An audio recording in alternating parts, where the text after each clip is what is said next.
Polemik penerima bantuan program Keluarga Harapan bagi penerima yang tidak tepat sasaran dan tidak mengundurkan diri, maka akan dikenakan sanksi dengan pasal 42 sebagaimana yang dimaksud dalam pasal 11 ayat 3 dengan penjara 2 tahun dan denda paling banyak 50 juta.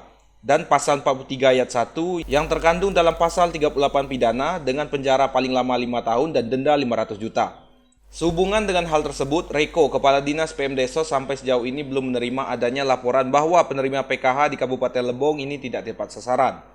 Jika di Kabupaten Lebong terdapat adanya penerima bantuan PKH yang memang tidak tepat sasaran, maka pihak PMDesos akan segera memproses hal tersebut dengan dilakukannya pergantian secara administrasi yang akan diusulkan ke Kementerian Sosial sesegera mungkin.